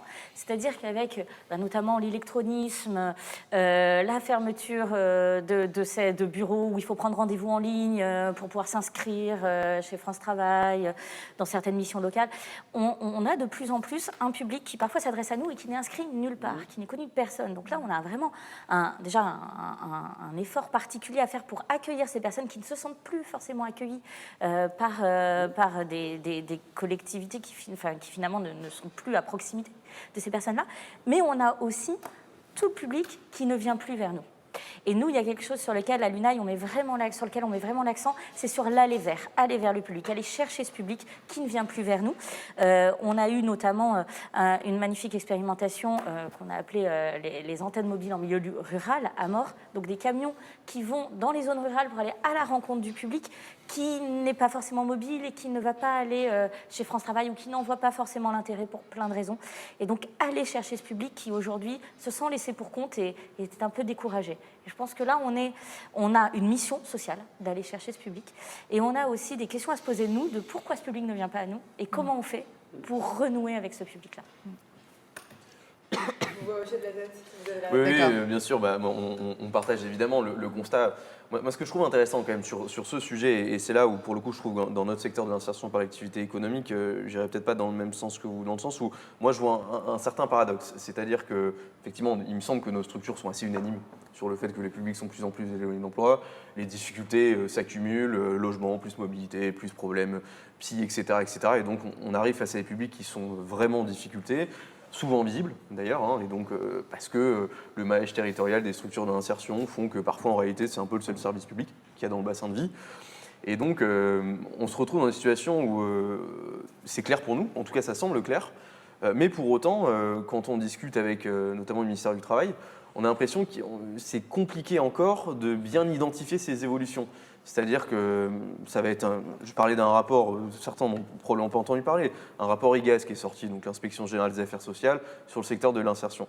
Et ce qu'il dit est intéressant parce que en fait, il se base sur deux critères qu'on considère un peu assez légers, c'est-à-dire le pourcentage de bénéficiaires du RSA et puis la durée d'inscription à Pôle emploi. Et en fait, sur la base de ces deux critères, il estime que les publics sont effectivement un peu plus éloignés, mais qui ne tirent pas forcément beaucoup d'autres conclusions. Et paradoxalement, dans ce même rapport, les inspecteurs expliquent que, mais en fait, par contre, nos indicateurs ne sont pas bons. Là, on objectivise sur la base de seulement 2 indicateurs. Et je pense que c'est le problème qu'on a aujourd'hui, c'est que nous, on tient un discours qui est, je ne sais pas si c'est alarmiste le mot, mais qui fait état effectivement d'une situation qui est de plus en plus compliquée. Et en face, on a du mal à s'entendre parce que c'est dur à objectiver. Le but, c'est pas de jeter l'opprobre sur le ministère du Travail, pas du tout. C'est qu'il y a besoin de faire évoluer ces indicateurs et il faut qu'on travaille avec eux. Et je dis ça parce que, effectivement, ce qui est complexe derrière, c'est que quand nous, on explique qu'en fait, typiquement, les associations intermédiaires qui aujourd'hui sont des associations qui se financent à 90% sur leurs propres fonds, sur la facturation. Quand on explique qu'en fait, les gens sont plus éloignés de l'emploi et que, en fait, on n'a plus l'aide publique, les subventions qui permettent de faire cet accompagnement qui doit être renforcé, puisque les gens sont de plus en plus éloignés de l'emploi. Et donc, ça met les structures en difficulté, mais on a l'impression que c'est pas forcément entendu. Et je rajouterais aussi que nous, ce qu'on observe, c'est peut-être d'actualité, mais on sent aussi qu'il y a quand même un discours qui est assez culpabilisant sur ces personnes-là. C'est-à-dire qu'en fait, elles ont de plus en plus de difficultés, et en plus, on leur fait un peu comprendre que quelque part, c'est un peu de leur faute en fait, s'ils ne retrouvent pas. Donc c'est quand même compliqué dans ce cadre-là de redonner un peu confiance, lever les freins, accompagner, et le tout avec, quand on parle des associations intermédiaires, on est à 200 € par tête par an. Donc il y a un vrai sujet, et le problème c'est qu'on ne pourra pas traiter ce sujet, notamment du financement de l'accompagnement, si on n'est pas capable d'objectiver les évolutions des publics. Et pour nous, c'est ça l'enjeu aujourd'hui. Ouais, il y a plein de choses. Et il Non, mais- y a peu de temps. Et il y a peu de temps. Du coup, premier sujet qui a un énorme défi collectif, qui est les personnes au bord de la route. Et qu'il y en a plein qu'on a laissé au bord de la route depuis un petit moment. Et on doit s'interroger d'abord sur notre responsabilité par rapport à ça, plutôt que de la renvoyer, là, pour le coup, à une responsabilité individuelle. Ça, c'est un des gros enjeux de France Travail. Moi, ma conviction, c'est que on peut pas. Il y a un moment donné, chaque organisation a ses limites. Et que, par exemple, France Travail, 55 000 collaborateurs, une organisation un peu, par définition, institutionnelle quand même, mais j'ai envie de dire, même si c'est un peu différent, parce que les missions locales sont encore un peu plus en proximité, etc., mais on renvoie une image un petit peu institutionnelle qui fera qu'on pourra faire tout ce qu'on veut. Il y aura toujours des disconnexions de temps en temps entre certaines personnes et je dirais les institutions qui sont censées les accompagner. Donc, il y a le premier champ, c'est comment nous, on travaille évidemment sur notre mode de fonctionnement pour faire en sorte d'être le plus inclusif possible. Je ne rentre pas, mais on a évidemment encore des améliorations absolument certaines à faire. La deuxième chose, c'est le partenariat. Puisque vous avez une association intermédiaire, les associations intermédiaires, c'est formidable. Elles sont un peu partout dans le territoire. Elles ont un savoir-faire sur l'accueil, je dirais même l'orientation, la compréhension des personnes dans l'ensemble de leur situation. Comment, en fait, on travaille en partenariat. France Travail et des structures qui sont implantées localement et puis qui sont, je dirais, un peu tiers de confiance là-dessus. Mais au-delà des associations intermédiaires, on est en train de regarder aussi qui sont les tiers de confiance de ces personnes-là. Dans les clubs de sport, on a une initiative pour développer un partenariat avec 10 000 clubs de sport engagés, parce que parfois le lien qui était tissé avec le coach sportif ou le président de club, c'est ça qui va permettre de recréer un pont avec les parcours d'insertion. Parfois, ça peut être des associations de quartier, toutes ces petites associations, et là, recréer du lien et de la valorisation avec tous ces acteurs tiers de confiance. Pour que l'aller vers, en fait, on le construise ensemble et sur un territoire, plutôt que chacun, dispositif par dispositif, aille chercher, je dirais, ses clients, si j'ose dire, parce que de temps en temps, on se demande qui est le bénéficiaire et qui est le fournisseur dans notre système. La deuxième chose qui a été dite, c'est les... alors, troubles psy, c'est très particulier, mais ça, c'est un enjeu, à mon avis, absolument majeur. Moi, ça me permet aussi de dire qu'il faut décloisonner, typiquement, par exemple, santé et travail. Et aujourd'hui, vous avez un ministère de la Santé qui travaille, d'un côté, c'est la santé, puis de l'autre côté, c'est le travail. Et c'est des mondes qui ne se parlent pas trop. Alors là, on a de la chance, on a une ministre qui porte et le travail, et la solidarité, et la santé. Alors moi, j'entends tout le monde qui s'excite en disant « Ah ben oui, mais du coup, c'est trop gros, personne ne va s'occuper d'eux. » Moi, je suis ravi, au contraire, parce que la réalité des gens que moi j'ai vu arriver dans les structures d'insertion, souvent, ils avaient un petit peu un cumul des trois sujets. Donc, profitons-en, au contraire, pour avoir et bâtir une vision cohérente. Et typiquement, moi, je pense, par exemple, à Boulogne-sur-Mer, j'ai un ami qui est docteur psychiatre, et lui, il prend en charge des difficultés psychiques, mais il dit « Mais moi, j'hospitalise, je traite. » Mais si c'est pour renvoyer les personnes sans avoir de solution d'insertion sociale et professionnelle, ça ne marche pas. Et depuis 10 ans, on a fait des connexions entre les acteurs de l'insertion et le centre hospitalier, et ça fonctionne beaucoup mieux, et c'est gagnant-gagnant, parce que, à l'inverse, dans nos structures d'insertion, parfois on est un peu désemparé face à des situations psychiques qu'on ne sait pas prendre en charge. Coopération. Et le troisième point, c'est vous mettez le doigt sur... alors, vous en avez mis deux, d'une certaine manière. Il y a la question de la culpabilisation. Là-dessus. Et alors, vous avez raison, et d'ailleurs, c'est quelque chose qui est très important, c'est que les entreprises, en fait, ont souvent été un petit peu dans l'angle mort, en fait, de nos politiques d'insertion et d'emploi. On traite l'économie, le développement économique d'un côté, et puis l'insertion et l'emploi de l'autre. Et donc, c'est là où, pour le coup, pour reprendre les propos de Danielle Linard, la sociologue tout à l'heure, l'individualisation, c'est quand même, c'est pas juste et c'est pas fonctionnel en plus de faire peser la responsabilité de l'insertion à la personne. Et d'ailleurs, c'est pour ça que moi, je n'utilise pas le mot insertion, je préfère le mot inclusion. Et derrière la sémantique, c'est de dire qu'en fait, il faut qu'on bâtisse une société inclusive qui est capable de prendre en compte la fragilité, la diversité qui est consubstantielle à la nature humaine. Et ça suppose à la fois de travailler à accompagner les personnes dans leur parcours pour arriver à la porte de l'entreprise. Mais il faut encore que la porte de l'entreprise soit ouverte et qu'elle soit accueillante. Et donc, du coup, il faut développer l'employabilité autant que l'employabilité. C'est un des engagements, une des promesses et un des travaux que nous devons faire avec France Travail et puis évidemment l'ensemble des acteurs. Il faut vraiment qu'on progresse là-dessus. Et on ne renverra plus la culpabilité à l'un ou à l'autre, mais finalement à quelle société on fabrique et comment on fait en sorte que chacun puisse être inclus dans cette société. Ce qui n'enlève pas la possibilité d'avoir un contrat, parce que moi j'entends des gens qui disent l'engagement réciproque ou etc., c'est pas possible. Je suis désolé, mais je vois pas, j'ai jamais vu un seul éducateur qui n'est pas dans une relation, il y a toujours des engagements réciproques.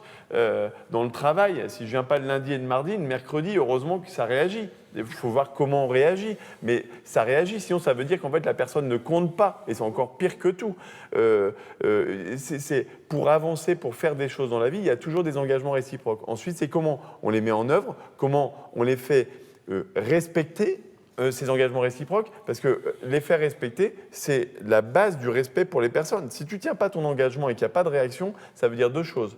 Soit je pense que tu n'es pas capable de tenir tes engagements, et là, dans ces cas-là, ce n'est pas forcément mettre en confiance la personne, soit ça veut dire qu'on s'en fiche, et c'est encore pire, parce que l'indifférence, il n'y a rien de pire dans nos histoires. Donc je pense qu'on a aussi un travail à faire collectif sur le sens, en fait, des parcours, et le contrat social qu'il y a entre la personne qui s'autodétermine. Ce n'est pas à nous de décider à sa place le chemin qu'elle veut faire, mais ça veut dire aussi que du coup, elle a une part de responsabilité dans ce qu'elle fait, et notre responsabilité à nous pour créer un écosystème et des conditions les plus favorables possibles à la réussite de chacun.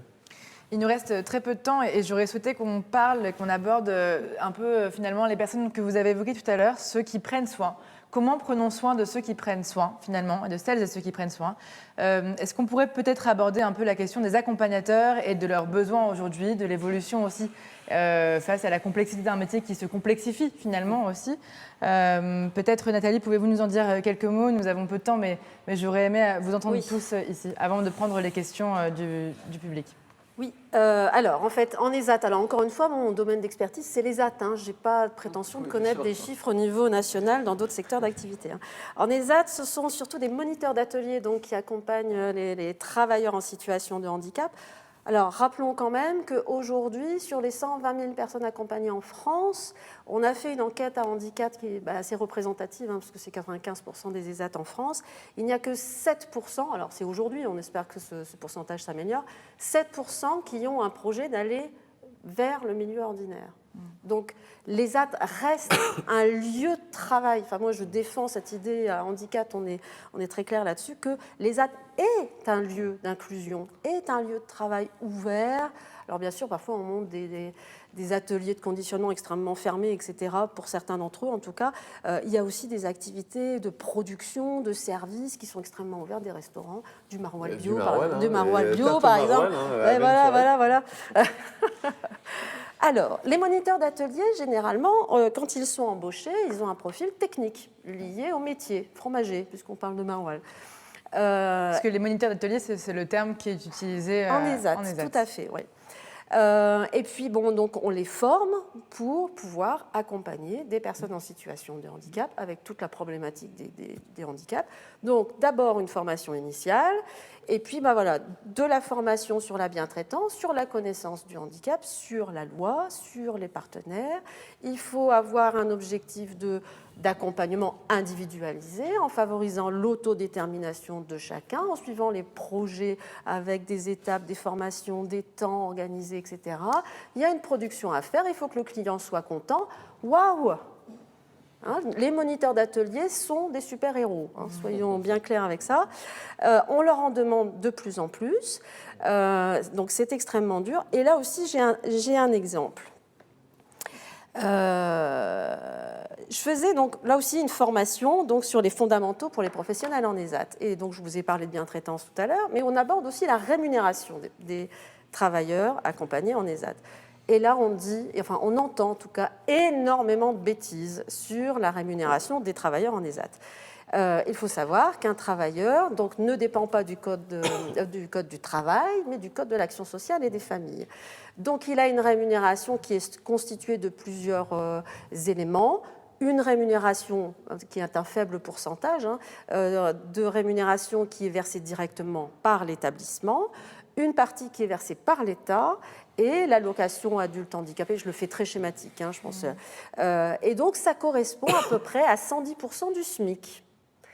Donc contrairement à ce qu'on entend et qui pourrait induire qu'on exploite des personnes en ESAT, il faut savoir que les travailleurs perçoivent environ 110% du SMIC, quel que soit leur temps de travail. C'est-à-dire qu'ils soient à 35% ou à 50% qui réalisent 17h30 de travail par semaine, ils ont à peu près toujours le même niveau de rémunération. Quand vous évoquez ça en formation, devant des moniteurs d'ateliers, eh bien, ils deviennent blêmes. Certains d'entre eux ne sont pas à 35 heures. Et donc, ils réalisent que les personnes qu'ils accompagnent gagnent, pour certains d'entre eux, plus qu'eux. Alors, vous vous rendez compte, d'un côté, on a ce travail qui est quand même un travail d'équilibriste. Il faut gérer quand même un certain nombre de paradoxes. Il faut toujours être bienveillant. Il faut s'adapter en permanence. Et puis que le client soit satisfait avec des enjeux économiques qui sont réels. C'est-à-dire qu'aujourd'hui, nos activités doivent être rentables, bien évidemment. Et c'est normal aussi de se questionner sur la pertinence des activités. Mais à côté de ça, quand même, leur rémunération, c'est lamentable. Il n'y aura pas autre chose, je pense. Oui, assez rapidement. On a plus de temps, en fait. D'accord. Oui. Oui, quand même. On peut un peu s'installer.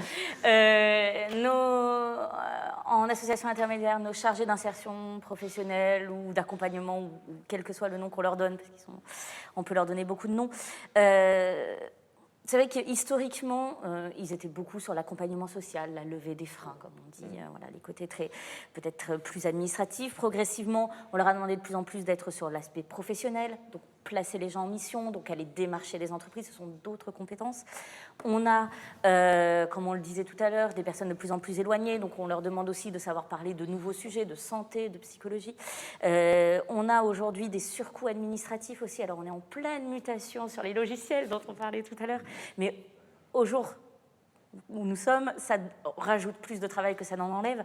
Donc on a quand même un gros enjeu, notamment sur France Travail, et là c'est un enjeu qui est vraiment très important, sur cette partie administrative, comment on va faire pour l'alléger, parce qu'on ne peut pas continuer à aller là dans la surenchère qu'on connaît, où nous on a quand même, finalement on se retrouve avec des associations où on a parfois plus de personnel sur l'administratif et le support que de personnel face aux bénéficiaires, et ça c'est quand même un enjeu qui est très important. Il faut rééquilibrer. Je pense que le plus gros de notre action, elle doit être en face du bénéficiaire, tout de même. Mais ça, c'est un travail qui est en cours. Donc, on a avec la plateforme de l'inclusion, notamment, on sait que beaucoup de choses bougent. Donc, ça, c'est très important. Et on a aussi, je pense, un enjeu extrêmement important. C'est sur... on parlait des risques psychosociaux tout à l'heure avec Daniel Linard, que je remercie. Mais aujourd'hui, c'est vrai que dans nos structures, on peut avoir tendance à oublier de bien traiter nos propres salariés permanents. On fait beaucoup d'efforts pour les bénéficiaires, on travaille beaucoup pour eux, on se donne corps et âme, et on en vient à oublier ce que vivent parfois nos accompagnants, qui peuvent être très violents, qui peuvent être très, très durs pour eux. Et je pense qu'il faut que toutes nos structures, on soit très attentifs à comment on traite nos salariés, qu'est-ce qu'on leur propose en termes de qualité de vie au travail, de qualité de vie et de conditions de travail. À titre d'exemple, dans les associations que je dirige, nous, on a mis en place un dispositif d'accompagnement psychologique pour nos accompagnants, parce qu'ils peuvent être confrontés parfois à des situations, nous, dans une même semaine, je ne sais pas ce qui s'est passé, mais on a eu 2 décès de personnes qu'on a accompagnées, bon, pas de chance, évidemment, mais pour nos accompagnants, c'était extrêmement violent. Et donc, il faut qu'on soit aussi très attentifs, donc comment on prend soin de ces personnes qui prennent soin des autres et qu'on ne les oublie pas. Merci beaucoup, peut-être... Oui, je serais rapide parce que je vais redire la même chose. Je pense que pour le coup, on est tout à fait d'accord sur le constat. Effectivement, je discutais ce matin parce que je remplaçais rapidement donc, avec mon président, Laurent Pinet, que vous connaissez, Thibault, demandant toi, qu'est-ce que tu observes? Et en fait, ce qu'il me dit, c'est effectivement exactement ça, c'est-à-dire qu'une espèce de tendance qui, en fait, on fait de plus en plus d'accompagnateurs plutôt métiers, c'est-à-dire sur le recrutement de ressources humaines, sur du développement commercial, et on a de moins en moins en fait, de budget pour la partie levée des freins. Et ça s'explique pour plein de raisons. Le paysage change, ça s'explique aussi, je pense qu'il faut être clair. Aujourd'hui, on a globalement, les subventions aux associations ont tendance à baisser, on est de plus en plus sur des marchés. Donc en fait, ça demande de l'ingénierie. Les marchés publics, c'est absolument pas simple. L'activité est de plus en plus concurrentielle, notamment sur les particuliers. Donc il faut vraiment faire de la démarche commerciale. Donc en fait, on a besoin de personnes sur l'activité commerciale parce que sinon, la structure, c'est une structure d'insertion par l'activité économique. S'il n'y a pas d'activité économique, il n'y a pas de structure. Donc on est obligé de faire ça. Et d'un autre côté, ce qu'on disait avant, en fait, les gens sont de plus en plus éloignés de l'emploi. Donc en fait, on doit quand même accompagner des gens plus éloignés, mais avec toujours moins. Donc comme d'hab, c'est faire plus avec moins, et c'est l'équation qui est quand même relativement difficile à résoudre. Et effectivement, le constat, je ne sais pas si on a des personnes, effectivement, des accompagneurs qui sont payés moins, mais le sujet, effectivement, remonte beaucoup. On l'entend beaucoup. Effectivement, en AI, c'est peut-être un peu moins le cas en association intermédiaire, mais peut-être dans les chantiers où les gens sont plus à 30-35 heures.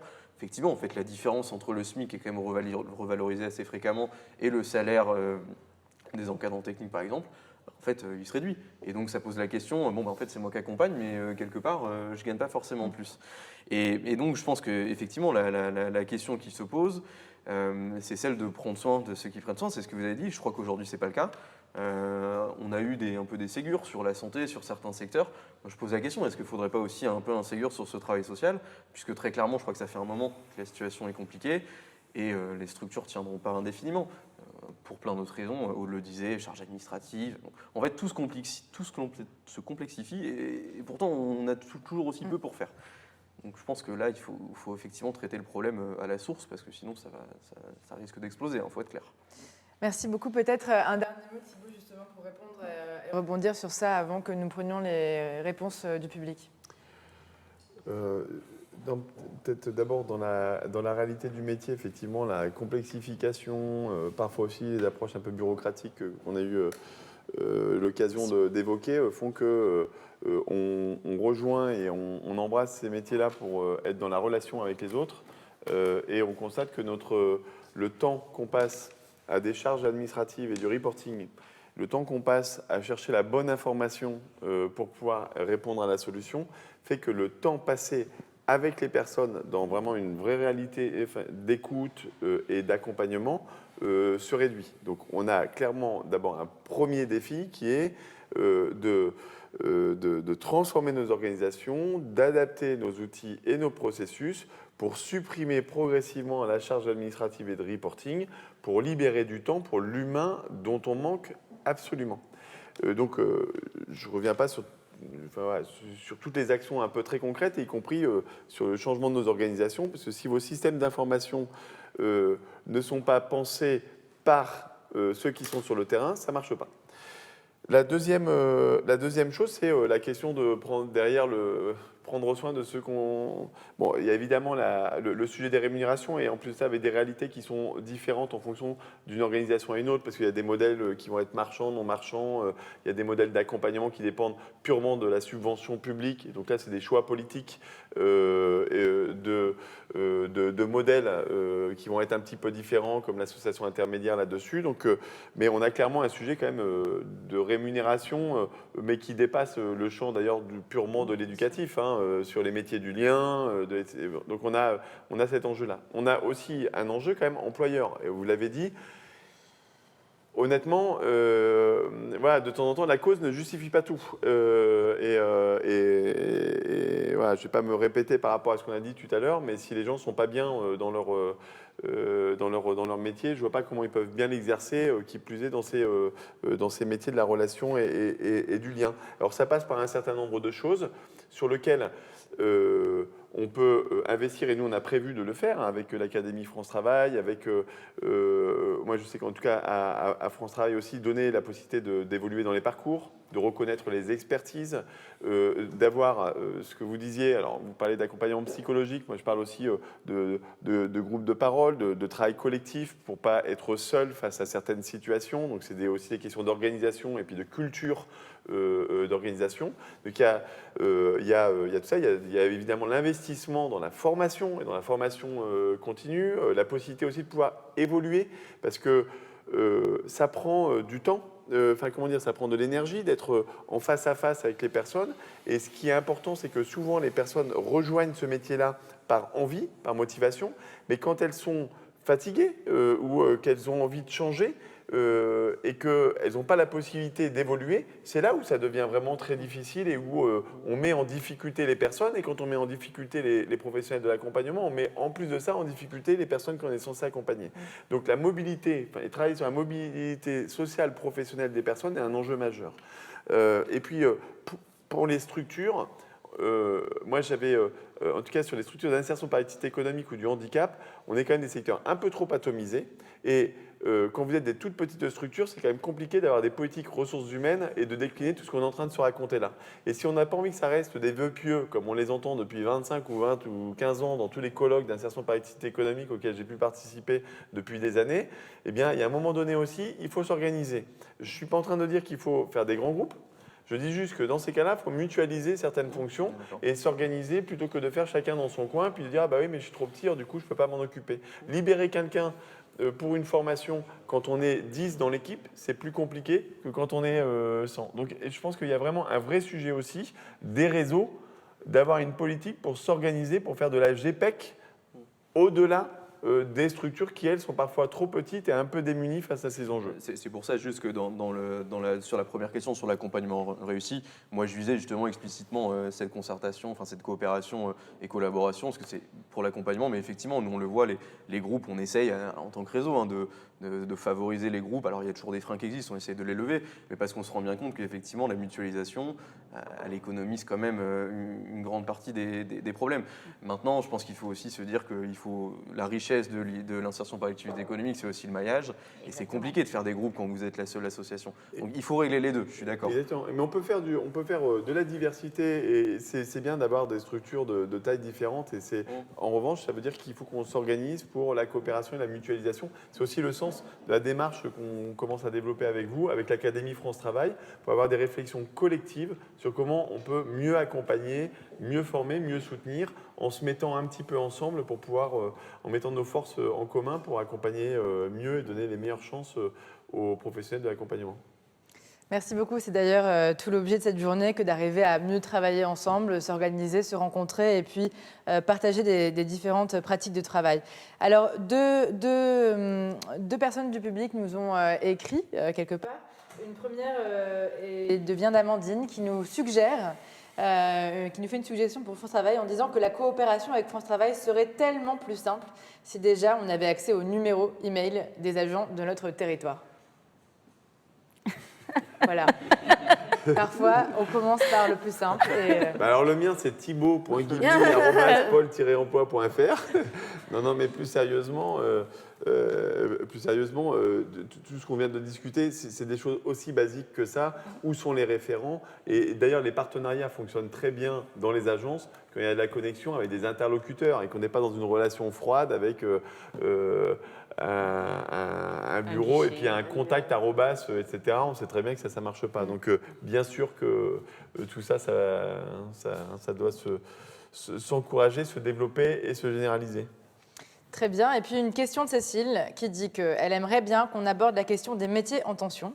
L'orientation ciblée vers ces recrutements ou ces formations, quid de l'appétence des personnes?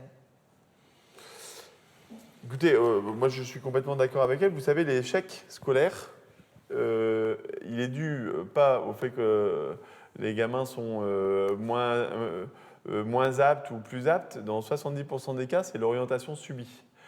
Et ce qui est vrai pour l'échec scolaire, il est tout aussi vrai sur l'échec étudiant et il est tout aussi vrai dans le travail. Et donc, on a un énorme enjeu d'accompagner les personnes vers un travail qui leur correspond. Et en plus de ça, métier en tension, aujourd'hui, il y a quasiment tous les métiers qui sont en tension ou un grand nombre. Donc, mais je pense que c'est parfois les résumés qu'on peut entendre, ou les raccourcis qu'on peut entendre entre des métiers en tension, des gens qui n'ont pas de travail, il suffit de faire la connexion entre ça et ça, c'est pas comme ça que ça marche. Parce qu'en plus de ça, ça renvoie encore une fois à, s'il y a les métiers en tension, faut se poser une question un petit peu plus globale des conditions de travail là-dessus. Donc si on travaille globalement cette question-là, de la reconnaissance sociale, de la possibilité de parcours. Enfin, voilà. Donc, il faut sur les métiers en tension, il faut qu'on travaille de façon globale. Moi, ce que j'observe, c'est que sur France Travail, en tout cas, depuis quelques années, on travaille main dans la main avec certaines filières. Le bâtiment ou l'hôtellerie-restauration, et que le fait de travailler main dans la main, ça permet en fait de se dire comment on peut essayer d'améliorer les choses des deux côtés. Nous, on avait des marges de manœuvre, franchement, ou des marges de progrès, et les équipes de France Travail ont beaucoup bossé dessus pour faire découvrir les métiers, pour développer des pratiques, par exemple, de méthodes de recrutement par simulation, s'affranchir un petit peu du CV, développer les immersions. Je vous invite évidemment à utiliser Immersion Facilité, sinon je vais me faire en plus de ça disputer par celle qui développe l'outil. Donc, on a ces outils-là, mais on a pu aussi engager un dialogue avec les entreprises. Et par exemple, on a développé un widget pour dire aux employeurs, voilà, votre offre d'emploi, elle a peu de chances d'aboutir. Enfin, voilà, quelles sont les chances d'aboutir il faudrait peut-être améliorer le salaire, ou il faudrait peut-être améliorer telle condition si vous voulez augmenter les chances de trouver un candidat. Et donc, vous voyez, quand on est dans la coopération et où on ne se renvoie pas la balle entre les uns et les autres, en fait, on peut commencer à faire commencer à faire des progrès. Voilà, donc ça c'est mon premier point, c'est que ce sur quoi nous on travaille, c'est avec les filières et avec les employeurs, c'est comment en fait on organise des chemins de progrès sur ce que nous on peut faire pour amener les gens à la porte de l'entreprise, mais comment les entreprises aussi peuvent développer leur employabilité. Ça c'est clé. Et le deuxième enjeu, c'est l'orientation. Franchement, on n'est pas bon sur l'orientation en France, mais à tous les étages, de 7 à 77 ans, j'ai envie de dire. Et là, pour le coup, on a un vrai sujet d'aider à travailler sur le projet professionnel des personnes. C'est un vrai savoir-faire et de partir de leurs appétences, de leurs capacités, de leurs besoins. Et généralement, en fait, si vous faites ça, vous allez toujours trouver des métiers qui sont disponibles là-dessus. Ce qu'il faut, c'est faire la connexion entre ces métiers disponibles et le champ des possibles, qui est souvent beaucoup plus large que les 2 ou 3 pistes qui sont souvent évoquées avec la même personne. Très bien, merci beaucoup. Malheureusement, on va devoir déjà conclure. Je suis navrée Pardon. Peut-être aller en une seconde, peut-être. Non, c'était très, très rapidement, juste appuyer un point que Thibaut a évoqué, je crois est important. C'est que c'est une vraie question au sein de l'insertion par l'activité économique, les structures se posent. C'est un peu une question existentielle de est-ce qu'on est vraiment un sas ou pas, juste un sas quelque part vers l'emploi. Et c'est vrai qu'aujourd'hui, on a un peu le sentiment que quelque part, l'État arrive un peu avec ses gros sabots en disant tiens, regardez, en fait, il y a des problèmes de recrutement sur telle filière, est-ce que vous ne voudrez pas y aller? Et en fait, on se rend bien compte que ça ne marche pas. Donc il faut qu'on discute mieux avec l'État, qu'on regarde en amont. Mais ce n'est pas l'État, c'est le marché du travail, c'est pas l'État, c'est. Il y a les deux. Tout n'est pas la faute de l'État, on est bien d'accord. Mais je crois qu'il y a un vrai enjeu à effectivement plus discuter ensemble, parce que sinon on n'y arrivera pas. Si l'idée c'est juste d'un coup, quelque part du jour au lendemain, de dire il y a un besoin sur ça, allez-y, on s'en sortira pas. Bien. On va s'arrêter là. Je vous remercie à toutes et à tous pour cette discussion. C'est la fin donc, de la première table ronde. Vous pouvez aller vous connecter sur 2 ateliers qui ont déjà commencé, il me semble, et qui sont en cours. Bonne journée à tous et merci. Bravo.